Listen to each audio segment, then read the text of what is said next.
Hello hi friends எல்லோரும் எப்படி இருக்கீங்க? Welcome to Vema-creation. இன்றைக்கி நம்ம என்ன பண்ணுவோம், ரொம்ப கிறிஸ்பியான முறுக்கு தான் பார்க்க போகிறோம். இது எங்கள் அத்தையோட ட்ரெடிஷ்னல் மெத்தடில் நான் சொல்லி கொடுத்துருக்கேன். ரொம்ப சுவையாக செய்வாங்க எங்கள் அத்தை. அவங்க ஒரு 40 வருஷம் எக்ஸ்பீரியன்ஸ் இருக்குங்க. முறுக்குன்னா அட்டகாசமாக பண்ணுவாங்க அவங்க. அவங்க ஃபெஸ்டிவல் டைம்லலாம் ரொம்ப கிலோ கணக்கில் அதிகமாக செய்வாங்க முறுக்கு. அவங்கக்கிட்டேருந்து கற்றுக்கின ரெசிபி தான் இது. நீங்கள் கண்டிப்பாக மிஸ் பண்ணாதீங்க. சூப்பராக செய்யலாம். வாங்க பார்க்கலாம். முதல்ல இதுக்கு மெஷர்மெண்ட்டு தாங்க ரொம்ப முக்கியம். இதுக்கு பச்சரிசி எடுத்துக்கோங்க. எந்த பச்சரிசியாக இருந்தாலும் பரவாயில்ல. பச்சரிசி 1 கிலோ. நெக்ஸ்ட்டு பச்சரிசி நல்லா கழுவி வெயிலில் காய வச்சுடுங்க. நெக்ஸ்ட்டு ஒரு ஒரு கிளாஸ் கடலைப்பருப்பு, அரை கிளாஸ் பாசிப்பருப்பு. இந்த மெஷர்மெண்ட் கரெக்டாக இருக்கும். அரை கிளாஸ் எவ்வளோ இருக்கோ, ஒரு கிளாஸ் எவ்வளோ இருக்குன்னா, நம்ம காஃபி குடிக்கிற டம்ளர் ஒரு 150 கிராம் ஒரு கிளாஸ்னால் அதில் பாதி எடுத்துக்கணும் பைத்தம்பருப்பு. ஓகேவா? இந்த மெஷர்மெண்ட்டு தான் நம்ம கரெக்டாக இருக்கும். நல்லா கழுவி போட்டு மிஷினில் கொடுத்து நல்லா நைஸாக அரைச்சிட்டு வந்துடுங்க. இப்போ என்ன பண்ணலாம், நம்மளுக்கு வேணுன்ற அளவு மட்டும் மாவு எடுத்து போட்டுக்கலாம். நம்மளுக்கு இப்போ கொஞ்சமாக செய்ய போகிறோன்னா ஒரு 2 கிளாஸ் போட்டுக்கலாம், 1 கிளாஸ் போட்டுக்கலாம். நம்மளுக்கு எவ்வளோ வேணுமோ அது எப்போ வேணால் வச்சு செய்யலாம். அந்த மாவு ஒன்றுமே ஆகாது.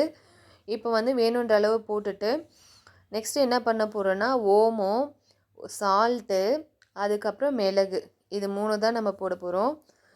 ஓமம், சால்ட்டு, மிளகு, பெருங்காயம் போட்டுக்கணும். ஞாபகமாக பெருங்காயம் தான் நல்லா வாசனை கொடுக்கும். நெக்ஸ்ட்டு நம்மளுக்கு தேவைன்னா இல்லை வெண்ணெய் சேர்த்துக்கலாம். வெண்ணெய் சேர்த்தா இன்னும் மழை நல்லா வரும் முறுக்கு. அப்படி இல்லை அப்படின்னா நீங்கள் எண்ணெய் காய வச்சு சூடு பண்ணி கூட நீங்கள் ஊற்றி சேர்த்துக்கலாம். அதுவும் நல்லதாக வரும். நாங்கள் வெண்ணெய் தான் போட்டிருக்கேன். நல்லா மாவு நல்லா சுடு தண்ணி நல்லா காய வச்சு வேணுன்ற அளவு அந்த சூடு பொறுக்கிற அளவுக்கு நம்ம கை சுடு போல் பிசைய முடியாது. அதனால் நம்ம கரண்டியில் தான் பிசையணும். ஒரு குண்டால தண்ணி வச்சு நல்லா சலச்சலன்னு குடிக்கணும். நல்லா சுட தண்ணி என்ன பண்ணணும், ஊற்றி கொஞ்சம் கொஞ்சமாக நம்ம என்ன பண்ணணும், அந்த மாவை பிசையணும். நல்லா கெட்டியாக வந்தோடனே, நம்மளுக்கு மாவு பதத்து கெட்டியாக வந்தோடனே நம்ம முறுக்கு பிழியதில் போட்டு ஃபஸ்ட்டு பாருங்கள் எப்படி ஈஸியாக வருதா அப்படின்னு. சப்போஸ் வரல அப்படின்னா கொஞ்சம் லைட்டாக தண்ணியை தெளிச்சுக்கோங்க. ஏன்னா ரொம்ப கெட்டியாக இருந்துச்சுன்னா கீழே இறங்காது.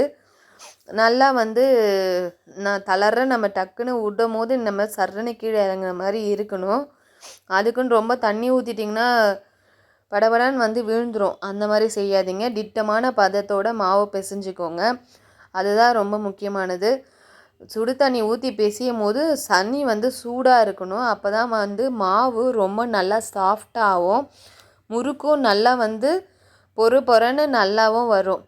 நம்ம உடனே தண்ணி ஆற வைக்கக்கூடாது. உடனே சூடு பண்ணோடனே நம்ம என்ன பண்ணணும், ஊற்றி பிசைஞ்சிடணும்.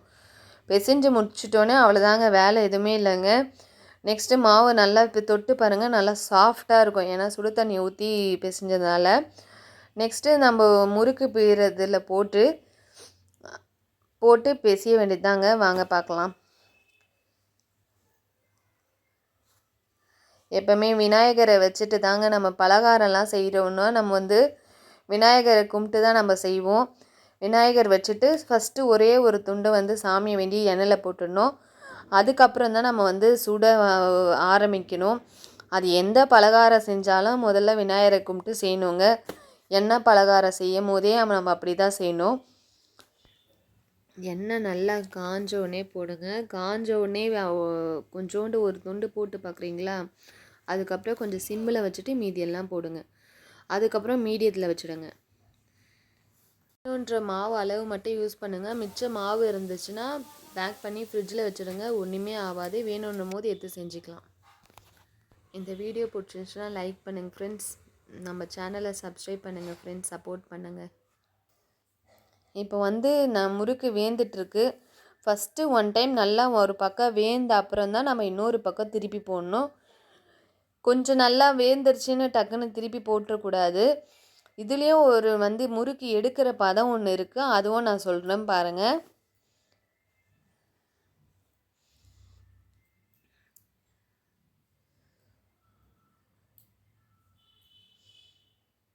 இது திருப்பி போட்டோடனே 2 பக்கம் திருப்பி போட்டோமா பபுள்ஸ் மொத்தம் அடங்கிடணும் ஃப்ரெண்ட்ஸ். பபுள்ஸ் அடங்கினா தான் உள்ளே வந்து வேந்திருக்கும். மேலே மட்டும் கலர் நம்ம தீ அதிகமாக வச்சிட்டோன்னா மேலே கலர் வரும், ஆனால் உள்ளே முறுக்கு வேவாது, லச்சு லச்சுன்னு மெத்துன்னு இருக்கும். இந்த பபுள்ஸ் மொத்தம் நம்ம அடங்கின உடனே எடுத்தோன்னா உள்ளே நல்லா வேந்திருக்குன்னு அர்த்தம். சப்போஸ் எங்கன்னா பபுள்ஸ் வந்துட்டு இருந்துச்சுன்னா அந்த இடத்துல இன்னும் வேவலை, வேந்துட்டுருக்கு, பாயில் ஆகிட்டுருக்குன்னு அர்த்தம். அதனால் கொஞ்சம் வெயிட் பண்ணணும். அந்த பபுள்ஸ் வந்து அடங்கினோடனே நம்ம வந்து முறுக்கை 1 by 1 எடுத்துடலாம். இது ஏன் வெள்ளை கலராகவே இருக்குது அப்படின்னா நீங்கள் வேவலைன்னு நினச்சிக்காதீங்க. முறுக்கு நல்லா சூப்பராக வெந்திருக்குங்க, மொறுன்னு இருக்குது, ரொம்ப கிறிஸ்பியாக இருக்குது. நீங்கள் வேணால் சவுண்டு வேணால் கேளுங்களேன்.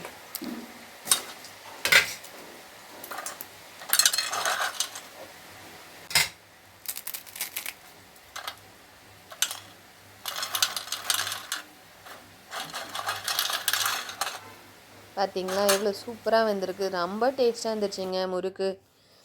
நம்ம வந்து அந்த உப்பு சால்ட்டுனா வந்து உங்கள் அளவிற்கு எவ்வளோ இருக்கோ அதுக்கேற்ற மாதிரி நீங்கள் சால்ட்டு காரம்லாம் சேர்த்துக்கோங்க. நாங்கள் வந்து மிளகு தான் சேர்த்தேன். மிளகு சேர்த்தனா கலர் வந்து மாறாது, நல்லா வெள்ளையாக இருக்கிறதுனால மிளகு சேர்த்தோம். இந்த மாதிரி ட்ரை பண்ணி பாருங்கள் ஃப்ரெண்ட்ஸ், ரொம்ப சூப்பராகவே உங்களுக்கு முறுக்கு வரும். உங்களுக்கு இந்த சேனல் பிடிச்சிருந்ததுன்னா, இந்த வீடியோ பிடிச்சிருந்துங்களா சப்ஸ்கிரைப் பண்ணுங்கள், லைக் பண்ணுங்கள், ஷேர் பண்ணுங்கள். இதே மாதிரி சூப்பரான ரெசிபியோடு அடுத்த டைம் பார்க்குறேன். தேங்க்யூ ஃபார் வாட்சிங். Bye friends. லைக் பண்ணுங்கள் ஃப்ரெண்ட்ஸ்.